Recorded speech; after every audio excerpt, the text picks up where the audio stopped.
আসসালামু আলাইকুম। আজকে আপনাদের মাঝে শেয়ার করব খুব সহজ নিয়মে ঘটি প্যান্ট কাটিং ও সেলাই। এই প্যান্টের উপরে পাইপিং দিয়ে ঘটি প্যান্ট কাটিং ও সেলাই।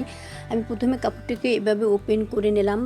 এখানে আমি কাপড়টা মেপে দেখে নেব কত ইঞ্চি পরিমাণে আছে। এখানে আমার কাপড় নেওয়া আছে 24 ইঞ্চি পরিমাণে। আমার প্যান্টের ঝুল হবে 10 ইঞ্চি পরিমাণ। এভাবে আমি সম্পূর্ণ কাপড়টাকে 4 ভাঁজে ভাঁজ দিয়ে সমান করে নিলাম হাত দিয়ে।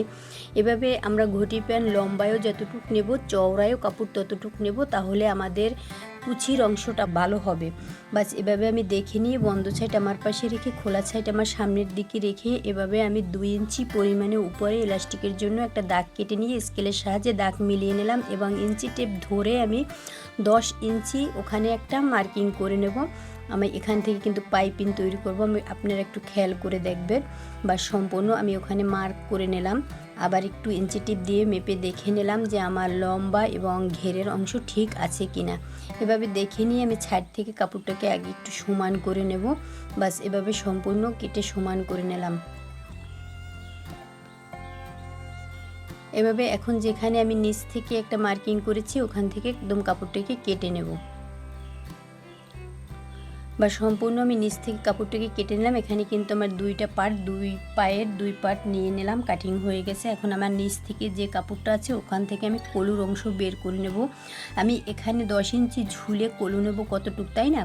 আমি 4 ইঞ্চি লম্বা এবং 4 ইঞ্চি আড়ে এভাবে সম্পূর্ণ দোনো সাইডে একই নিয়মে 4 ইঞ্চি করে কলুর অংশ কাটিং করে নিলাম। এখন যে কাপড়টা আছে পাইপিনের অংশ, পায়ের উপরে কুচি হবে, পাইপিন বসবে।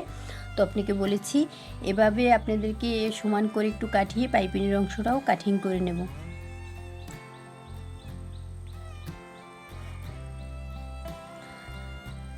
এটা হলো আমার পাইপিনের অংশ আর কলুর অংশ এবং পায়ের কুচির অংশ। সম্পূর্ণ প্যান্ট কাটিং হয়ে গেছে। তো ওখান থেকে আমি কুচি দিয়ে তৈরি করব, সেলাইতে দেখাবো। বাস আমি এখন যে নিচ থেকে চিকুন করে ভেঙে এভাবে পায়ের নিচ থেকে আগে একটা সেলাই দিয়ে সোজাভাবে সেলাই দিয়ে নেব।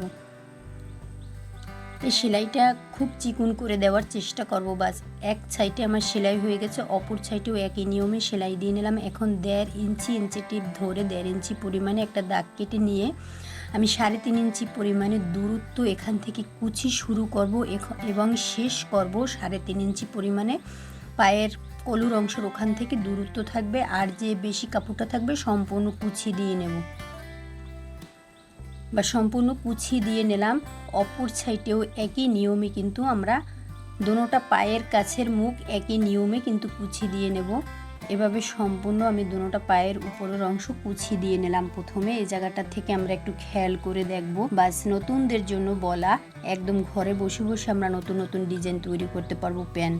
এভাবে আমি 1 ইঞ্চি পরিমাণে একটা পাইপিন কেটে নিলাম। ওই পাইপিনটা যে কেটেছিলাম ওটা লাগাবো না, আমি একটু অন্য কালারের পাইপিন তৈরি করব, ডিজাইন সুন্দর পাইপিন দেখাবার জন্য। বাস আমি এই পাইপিনের অংশটা কিন্তু নিচের দিকে রেখে এভাবে ভেঙে কুচির উপর ধরে তারপরে সেলাই দিই।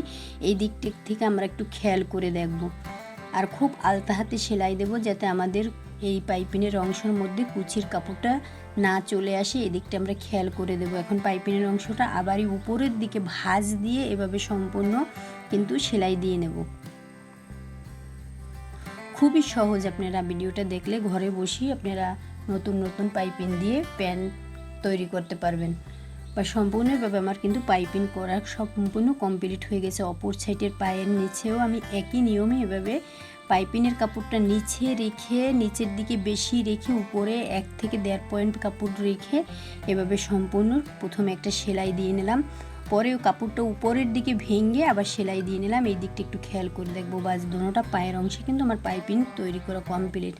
এখন আমি দুইটা পার্ট এভাবে ধরে দেখে আমি কলুর অংশটা এভাবে বসিয়ে একটা চক দিয়ে দাগ কেটে নিলাম যাতে আমাদের একুরেট মাপ হয় কলুর অংশটা।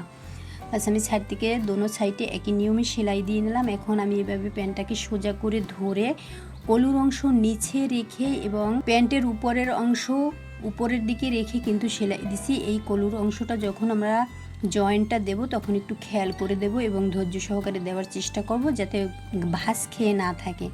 দুই সাইডে আমার সেলাই দেওয়া হয়ে গেছে। অপর সাইডে ওইভাবে ধরে একদম সম্পূর্ণ সেলাইটা দিয়ে নিলাম। এখন আরেকটা সাইড আছে, মোট 4টে সাইড হয়, আরেকটা সাইডেও একই নিয়মে এভাবে সেলাই দিয়ে নেব। বা সম্পূর্ণ আমার কলুর অংশ সেলাই জয়েন্ট কমপ্লিট। এখন আমি প্যান্টটাকে সোজা করে ধরে এভাবে সম্পূর্ণ বাইল পাশ করে কিন্তু চাপ সেলাই দেবো। এই চাপ সেলাইটা কিন্তু কলুর অংশের উপরে হবে না, সাইডে প্যান্টের উপরে হবে, প্যান্টের অংশের উপরে। এভাবে সম্পূর্ণ দেখে কিন্তু ঘুরিয়ে কোনায় এসে সুই ঢুকিয়ে দিয়ে কিন্তু এভাবে আমরা সম্পূর্ণ সেলাই দিয়ে নেব। বা সম্পূর্ণ কিন্তু আমার কলুর অংশ জয়েন্ট হয়ে গেছে। এখন আমি ইলাস্টিকের ঘরার অংশ এভাবে সেলাই দিয়ে নেব। সম্পূর্ণ সোজা করে এভাবে 1.5 ইঞ্চি পরিমাণে রেখে সম্পূর্ণ সেলাই দিয়ে নিলাম। আমি চিকুন ইলাস্টিক তৈরি করব। বাস আমার কিন্তু প্যান্ট সম্পূর্ণ সেলাই কমপ্লিট। সেলাইয়ের পরে এরকমের হয়েছে। আমার ভিডিওটা যদি আপনাদের ভালো লেগে থাকে তাহলে লাইক, কমেন্ট, শেয়ার ও সাবস্ক্রাইব করে আমার পাশে থাকবেন। আর যারা ফেসবুক থেকে দেখবেন আমার পেজটাকে ফলো দিয়ে রাখবেন। আজকে এই পর্যন্তই। আল্লাহ হাফেজ।